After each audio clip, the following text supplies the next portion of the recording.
Morning guys! It's our second day and ngayon nagpe-prepare kami for breakfast and mamaya kakain na kami and uwi na kami mamayang tanghali. So this is our last day or second day ng pagstay dito sa Almadria and I'm happy na na-experience ko yung lugar and right now it's sunny. Doon nagra-rise yung araw kasi doon yung east and sa ngayon, makikita mo, wala nang ulan. And mamaya, ipapakita ko sa inyo yung itsura ng lugar na walang ulan or hindi basa yung paligid.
Meanwhile, this is the swimming pool. Ang ganda dito guys kasi meron siyang parang shower dyan, dalawa. Tapos ayan, doon yung kiddie pool sa kabila. Puntahan natin yan mamaya. So meron doong bridge at saka isang bridge dito. At tingnan nyo yung bukid guys. It's already foggy and I think it will rain. Mamaya, uulan na naman ito. Yan, pupunta tayo sa kiddie pool. So, ito yung mga cottage nila. Pwede kang magstay dito. So, yun yung Roy building. Doon kami nagstay. And, pupunta tayo sa kiddie pool.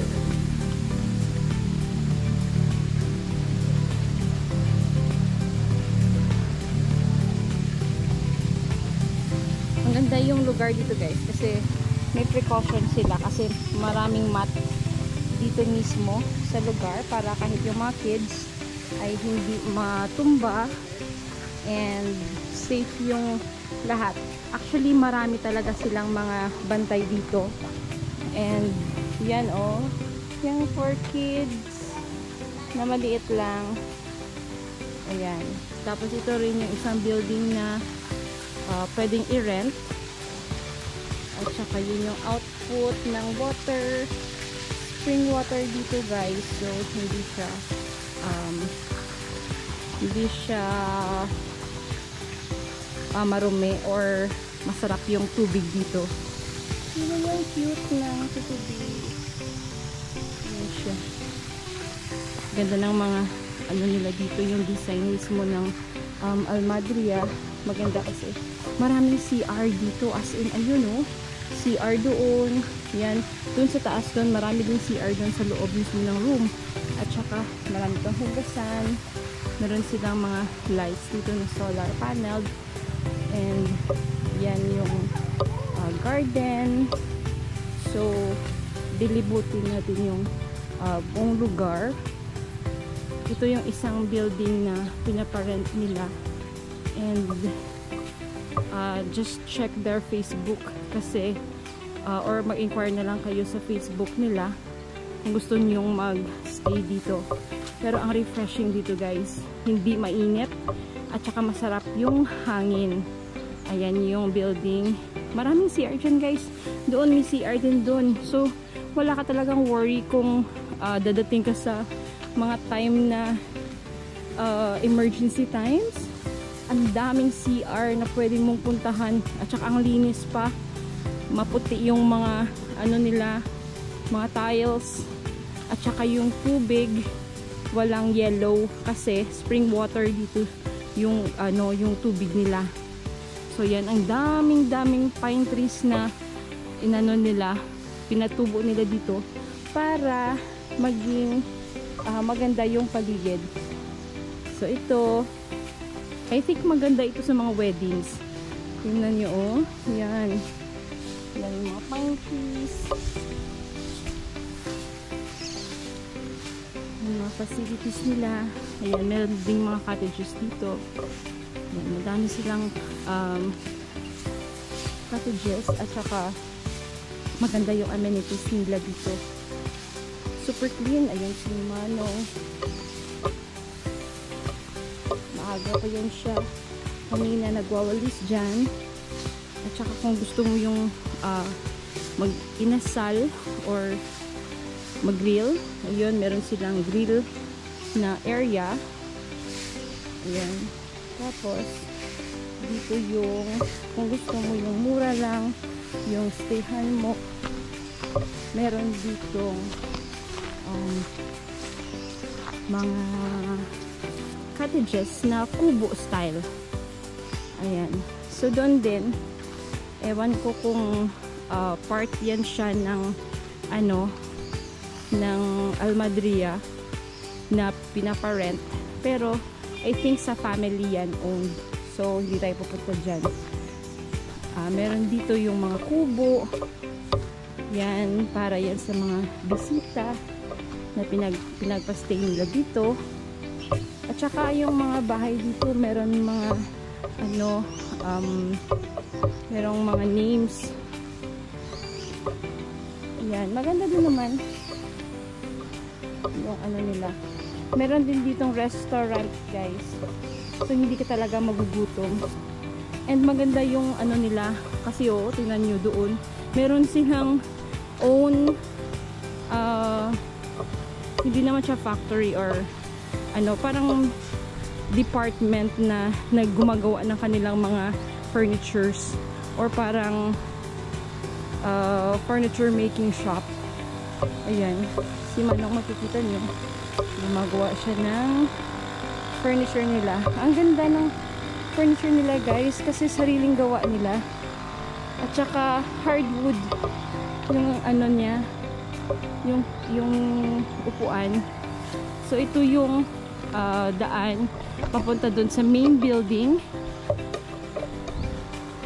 Yan, marami silang pine trees, green yung grass. Ito yung bahay kanina. Yan, pinaparent nila yan. So doon kami sa bahay na yon nagsistay ngayon. Yung bahay na yan, may first floor. Dyan yung restaurant, yung Anelas Restaurant. Pwede kang mag-order. At saka yung second floor niyan, meron siyang malapad na room para kung gusto mo magstay, pwede kang magstay dyan. Tapos, yun yung top floor, may balcony, at saka yung roof deck na kung saan dyan mo makikita yung kabuuan ng Almadria at saka yung view na napakaganda. view ng bukid. Ayan. Pwede ka ding mag-grill doon. Yun o. Meron siyang griller. Yan, doon din. May griller din doon. So, ayan. Medyo pataas kasi ito guys. Kaya, medyo pataas yung lugar guys. Kaya, parang hinahabol ko yung hininga ko. Kasi, napakataas ng lugar na to. Medyo elevated siya. Kaya, hindi ko ano yung hangin ko. Kasi nagsasalita ako. Tapos, naglalakad. And yan. Yun, meron din sila doong store. Andun. Sa dulo. So, may convenience store doon. Kung gusto mong bumili ng convenience store and souvenir shop yan doon. And ito yung entrance. Ayan. Puntahan natin yung convenience store.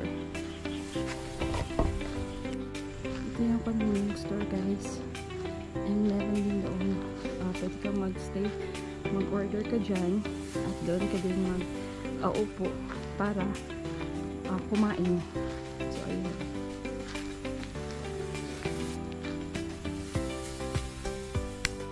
Ang lapad ng kanilang parking space. So, pwede ka dyan, kahit saan dyan. At saka kung may team building kayo, pwede kayong magstay dito or doon. Gumawa kayo ng activity nyo. At ayan oh. So, ang ganda ng place kasi malapad siya. At saka maganda yung amenities nila dito. Ayan, yun yung rooftop. At saka yung roof deck doon na pinuntahan ko. At saka dito yung restaurant sa baba. So, pupunta tayo sa bridge. Yun yung mga kasama ko. Kakaligo lang nila. So, puntahan natin sila. Ang ganda tingnan ng swimming pool dito. Ayan. Wala ng tao kasi syempre weekdays ngayon. Kaya wala masyadong tao. Ito yung isang bridge. Yan, ang cute. Pwede kang mag prenup dito. Yung sa mga weddings. Ayan. And yun yung may grotto doon sa dulo. And ito din. Ito yung isang bridge na pwede ka rin tumambay. And ayun sila, nagpapapicture. Hanggang dito na lang guys at salamat sa panonood ng aking video. Sana po nag-enjoy kayo and abangan nyo ang next video ko soon kasi may pupuntahan kaming lugar. And please don't forget to like and subscribe to my channel, hit the notification bell, and comment down below kung may suggestion kayo sa mga lugar na pupuntahan namin. And see you soon!